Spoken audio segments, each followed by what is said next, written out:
یہ بات بہت پرانی ہے۔ ایک گاؤں میں عید کے ٹائم تھا۔ عید کی نماز ادا کرنے کے بعد وہاں کے امام صاحب سے ہر کوئی ملنا چاہتا تھا اور ہر کوئی ان کی بہت عزت کرتا تھا۔ اسی پر ایک شوہر اور ان کی بیگم نے امام صاحب کو دعوت دی گھر پر۔ امام صاحب نے دعوت کو قبولا اور چلے گئے ان کے گھر۔ شوہر کی بیگم گھر پر شوہر کے کمائے ہوئے پیسے گن رہی تھی۔ اسی وقت امام صاحب اور ان کے شوہر آ گئے اور وہ گھبرا اور شرما کر کچن میں چلی گئی، پر پیسے ویسے ہی چھوڑ کر۔ اور شوہر بھی کچن میں چلے گیا بیوی کی مدد کرنے۔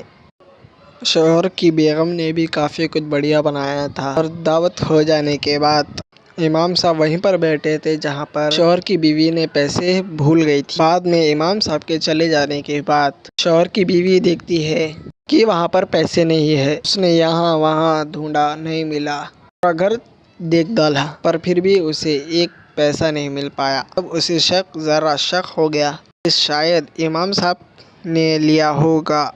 یہ بات جب اس نے شوہر کو بتائی تو شوہر چلا پڑے اور کہا، یہ امام صاحب کیسے لے سکتے ہیں، ایک بار پھر گھر میں دیکھو۔ تو تب بیگم نے پھر گھر میں پورا چھانا، پھر بھی نہیں ملا۔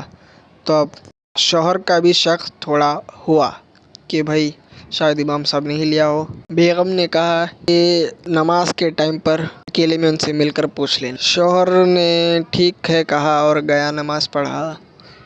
ہمت نہیں کر پایا کہ پوچھ سکوں، امام صاحب ہے بھائی کیسے پوچھوں۔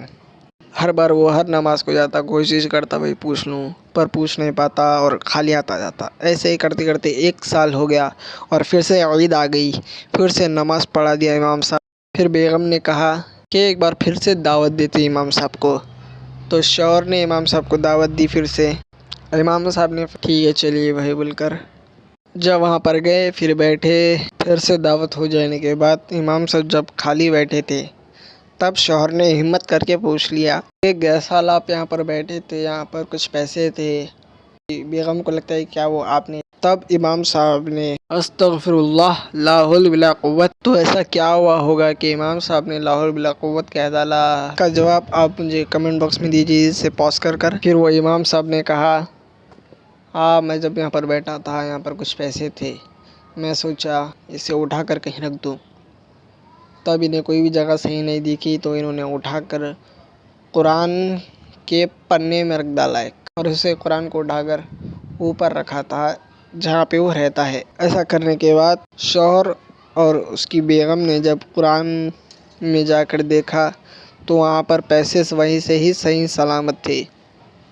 تو انہوں نے معافی مانگی امام صاحب سے کہ شک کیا ہم نے آپ پر۔